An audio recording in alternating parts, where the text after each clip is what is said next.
जय श्री कृष्णा सभी भक्तों को। जय जय श्यामा, जय जय श्याम, जय जय श्री वृंदावन धाम, श्री हरिवंश। आइए आज के वीडियो में हम श्री कृष्ण चरित अमृतम का नेक्स्ट एपिसोड श्रवण करेंगे। और आज का जो एपिसोड है बहुत ही खास, क्योंकि यह भगवान श्री कृष्ण की पुरी यानी कि द्वारकापुरी के बारे में है। तो आज के उत्तर श्री कृष्ण चरित अमृतम में हम भाग 255 श्रवण करने जा रहे हैं। तो आप बहुत ही प्रेम पूर्वक श्रवण कीजिए। सभी को जय श्री कृष्ण। एक बार श्री कृष्ण के पास आने के लिए विश्वकर्मा जी नभ से उतरे तो श्री कृष्ण ने उनसे कहा कि आओ देवशिल्पी, हमें तुम्हारी ही प्रतीक्षा थी। विश्वकर्मा ने चरणों में वंदन किया और नीचे ही बैठ रहे थे, लेकिन क्या कहते हैं भगवान श्री कृष्ण, अरे नहीं विश्वकर्मा, आप देवलोक के प्राणी हैं, फिर देवताओं के शिल्पी भी हैं, इतना आदर आपका होना ही चाहिए। तो ऐसा कहकर भगवान श्री कृष्ण ने उठकर उन्हें अपने निकट बिठा लिया।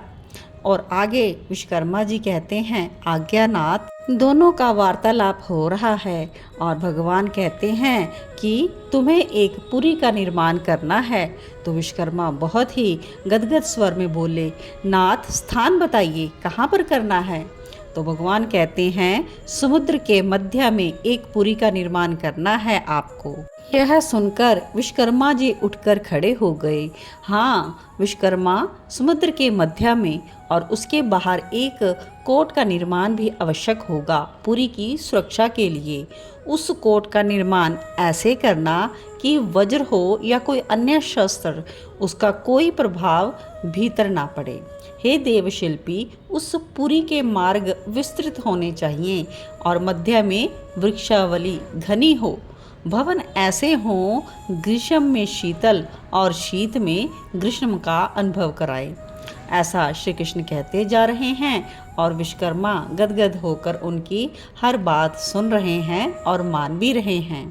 आगे भगवान कहते हैं कि हे विश्वकर्मा, यादवों की सेना, उनके लिए तो विशेष सुरक्षापूर्ण भवन आदि बनाना, उनके शस्त्रागार सुरक्षित हों, वहाँ तक कोई शत्रु ना पहुँचे, इस तरह का आप बेहतर निर्माण करो।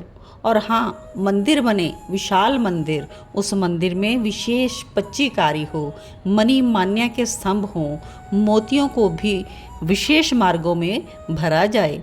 इतना कहकर श्री कृष्णचंद्र जी रुक गए। तब विश्वकर्मा जी ने सिर झुकाकर कहा, नाथ, अगर आप आज्ञा दें तो संपूर्ण पुरी ही मैं स्वर्ण की बना दूं। श्री कृष्ण मुस्कुराए, स्वर्ण की? कहीं यही स्वर्ण तो मेरे यादवों के नाश का कारण नहीं बनेगा, क्योंकि जहाँ स्वर्ण है वहीं कली है और जहाँ कली है वहाँ कलह है। विश्वकर्मा बोले कि आप प्रभु लीलाधारी हैं, जहाँ भी आप रहेंगे लीला ही तो करेंगे, आपकी सब लीला होगी, जो भी होगा। तो फिर कृष्ण कहते हैं, ठीक है विश्वकर्मा, बनाओ मेरे लिए पूरी। इतना कहते हुए श्री कृष्ण ने विश्वकर्मा के कंधे पर अपने सुकोमल कर रख दिए थे। और उसी समय बलराम जी वहाँ आ जाते हैं महल में और पूछते हैं, यहाँ क्या हो रहा है। और कृष्ण कहते हैं, दादा, बलराम जी को दादा कहकर संबोधित करते हैं, मैंने देवशिल्पी को बुलाया था, अब आप आ गए हैं, अच्छा हुआ, आप भी समझ लीजिए। और श्री कृष्ण बलराम जी को बताने लगे। तो बलराम जी कहते हैं, मैं समझा नहीं, हम मथुरा छोड़ रहे हैं, किंतु क्यों? सब छोड़ते ही जाना है दादा, यहाँ कुछ स्थिर कहाँ है। कृष्ण कहते हैं, अरे दार्शनिक वक्तव्य तो दो मत बताओ, मथुरा क्यों छोड़ रहे हैं हम मथुरा छोड़कर जाएंगे कहाँ। तो श्री कृष्ण बोले, सुदामा के पास। बलराम जी कहते हैं कि पहेली क्यों बुझा रहे हो कृष्ण, स्पष्ट बताओ। तो कहते हैं कृष्ण, कुछ भी यहाँ पर स्पष्ट नहीं है, जीवन में स्पष्ट जैसा क्या है दादा। वृंदावन छोड़ना पड़ा, वो दुख, वो पीड़ा अभी भी हृदय में शूल की तरह चुभती रहती है।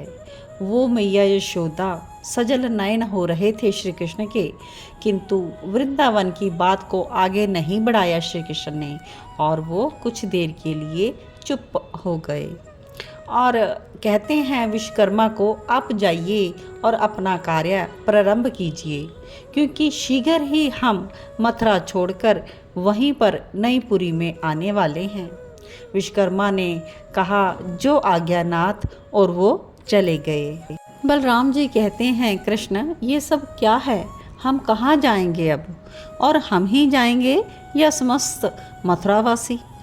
बलराम जी की बात सुनकर हंसे श्री कृष्ण और कहते हैं समस्त मथुरावासी, महाराज उग्रसेन और उनका संपूर्ण राजपाट, प्रजा सब जाएंगे मथुरा से। बलराम ने पूछा कब? बस देखते जाइए दादा। अच्छा बताइए भाभी कैसी है, यह पूछ रहे हैं कृष्ण। भाभी तो ठीक है, पर मेरी बहू कब लाओगे कृष्ण, ये तो बताओ। बलभद्र जी को भी अब विनोद सूझा और कृष्ण कहते हैं आपकी बहू भी आएगी, शीघ्र आएगी, पर उससे पहले पुरी का निर्माण तो हो जाए।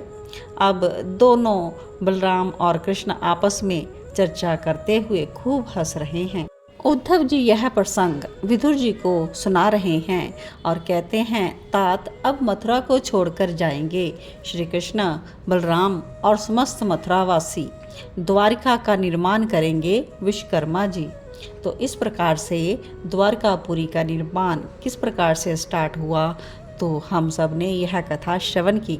तो आप सब मुझे बताएंगे कैसी लगी आपको यह प्यारी सी कथा, और इसके आगे का भाग ज़रूर श्रवण करें ताकि हम सबको पता लगे कि भगवान श्री कृष्ण ने किस प्रकार से मथुरा से द्वारकापुरी में गमन किया और क्यों किया।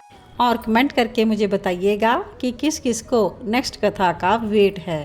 तो तब तक आप इंतज़ार करें नई कथा का, और तब तक आप सभी के हृदय में बैठे प्रिया प्रीतम को मेरा कोटि कोटि नमन। जय जय श्री राधे, जय जय श्री हित हरिवंश।